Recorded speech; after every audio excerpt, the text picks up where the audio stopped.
इस वीडियो में हम जानेंगे कि एक अच्छे शेयर को चुनने के लिए इन दोनों financial ratios return on equity और रिटर्न ऑन कैपिटल एम्प्लॉयड में से कौन सा रेशियो ज्यादा इंपॉर्टेंट है। और साथ साथ हम ये भी जानेंगे कि कई बार कंपनियां अपने रिटर्न ऑन इक्विटी को बढ़ा चढ़ाकर दिखाने के लिए लोन भी ले लेती हैं और जिसे देखकर अक्सर एक आम निवेशक धोखा खा जाता है और ऐसी कंपनी में निवेश कर बैठता है। और ऐसा जरूरी नहीं है कि जिस कंपनी का आरओई बहुत ज्यादा हो यानी रिटर्न ऑन इक्विटी बहुत ज्यादा वो कंपनी सच में एक अच्छी कंपनी हो सकता है वो कंपनी लोन में डूबी हुई हो। और जानेंगे कि किस तरह आप अपने आप को बचा सकते हैं ऐसी कंपनियों में निवेश करने से।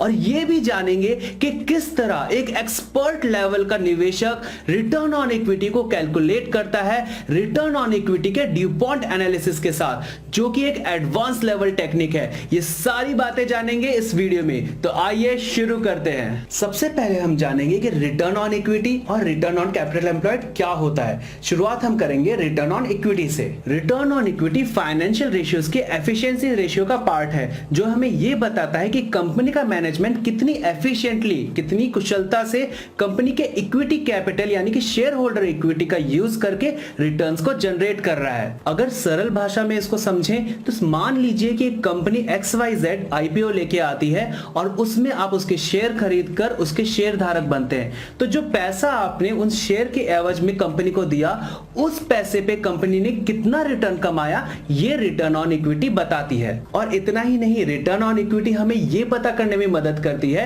कि कंपनी अपने इंडस्ट्री के राइवल्स के मुकाबले यानी अपने पीयर ग्रुप के मुकाबले, अपने कॉम्पिटिटर्स के मुकाबले कैसा परफॉर्म कर रही है। और इस तरह एक नए निवेशक को भी मदद मिलती है रिटर्न ऑन इक्विटी के माध्यम से एक अच्छा शेयर चुनने में। और रिटर्न ऑन इक्विटी कैलकुलेट करने का फॉर्मूला बहुत ही आसान है। रिटर्न ऑन इक्विटी को कैलकुलेट करने के लिए हमको नेट इनकम यानी कि प्रॉफिट आफ्टर टैक्स को डिवाइड करना पड़ता है एवरेज शेयर होल्डर इक्विटी से यानी कि नेटवर्थ से। जहां पे नेट इनकम हमको प्रॉफिट एंड लॉस स्टेटमेंट से मिलती है और वहीं पे एवरेज शेयर होल्डर इक्विटी हमको बैलेंस शीट से मिलता है। और average share holder equity calculate करने के लिए हमको इक्विटी कैपिटल और रिजर्व को प्लस करना पड़ता है करंट ईयर का और पिछले साल का, और उसको 2 से डिवाइड करना पड़ता है। तो आइए प्रैक्टिकल एग्जांपल की मदद से समझते हैं कि रिटर्न ऑन इक्विटी कैसे कैलकुलेट करते हैं। और यहाँ पे हम इज माई ट्रिप का रिटर्न ऑन इक्विटी कैलकुलेट करेंगे। रिटर्न ऑन इक्विटी कैलकुलेट करने के लिए इज माई ट्रिप का एनुअल रिपोर्ट लिया है हमने 2022 का, जिसके इंडेक्स सेक्शन में हम जाएंगे और इंडेक्स सेक्शन में जाके हम कंसोलिडेटेड फाइनेंशियल स्टेटमेंट पे क्लिक करेंगे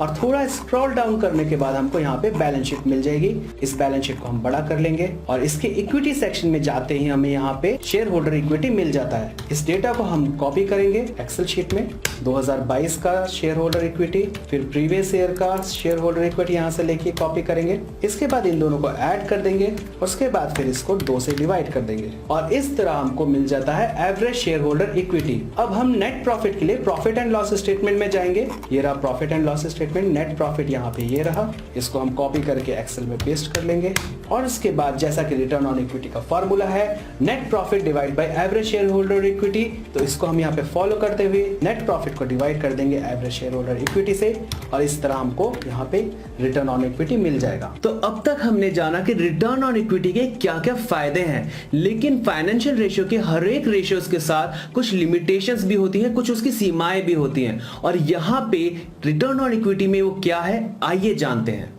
कोई भी कंपनी अपने रिटर्न ऑन इक्विटी को 4 कारणों से बढ़ा सकती है। सबसे पहला अपने मार्जिन्स को बढ़ा के, दूसरा अपने वॉल्यूम्स को बढ़ा के, तीसरा कैश डिविडेंड इश्यू करके और चौथा लोन लेके।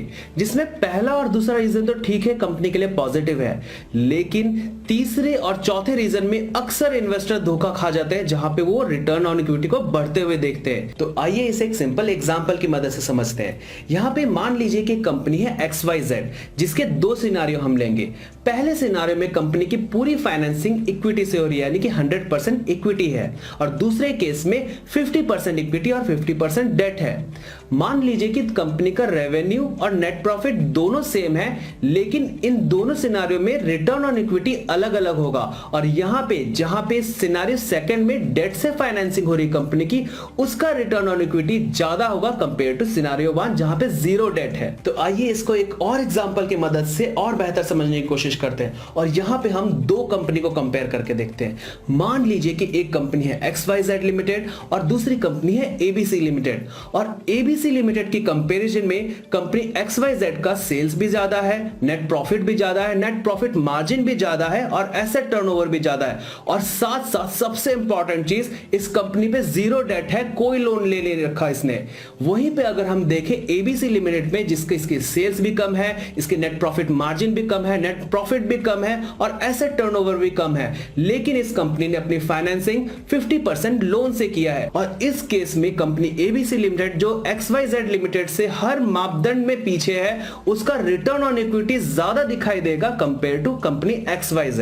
तो आपने देखा कि किस तरह लोन की अकाउंटिंग नहीं करने से हम कितना बड़ा धोखा खा सकते हैं और गलत कंपनी में इन्वेस्ट कर सकते हैं। और इसी कमी को पूरा करने के लिए हम यूज करते हैं रिटर्न ऑन कैपिटल एम्प्लॉयड, जिसका फॉर्मूला है EBIT बाय कैपिटल एम्प्लॉयड, जहां पे हम इक्विटी के साथ साथ डेट को भी इंक्लूड करते हैं कैलकुलेशन में। अब एक बहुत इंपॉर्टेंट बात मैं आपको बताने जा रहा हूं, जिसे ध्यान से सुनिएगा। रिटर्न ऑन इक्विटी के रिजल्ट्स ज्यादा बेहतर वहां आते हैं जिन कंपनीज में डेट जीरो होता है या बहुत नेग्लिजिबल डेट होता है। लेकिन जो कैपिटल इंटेंसिव सेक्टर होते हैं, जैसे कि telecom sector, mining, manufacturing sector, इन सेक्टर्स में जहां पे कंपनी के पास डेट ज्यादा होता है, वहां पे रिटर्न ऑन कैपिटल एम्प्लॉयड से आपको ज्यादा बेहतर रिजल्ट्स मिलेंगे। स्टॉक्स में इजीली इन्वेस्ट करने के लिए एंजल वन के ऐप में लॉग इन करें और ऊपर दाएं कोने में सर्च आइकन पे क्लिक करें और स्टॉक का नाम यहाँ पे एंटर करें और स्टॉक एक्सचेंज का चयन करके यहाँ पे और फिर अपनी एनालिसिस के बाद बाई बटन दबाएं और इस स्टॉक को खरीदने के लिए लिमिट या मार्केट ऑर्डर पर लॉट साइज एंटर करें और फिर दोबारा बाई बटन दबाएं और अंत में अपना ऑर्डर प्लेस करने के लिए कंफर्म बटन पे क्लिक करें और आपका ऑर्डर प्लेस हो जाएगा।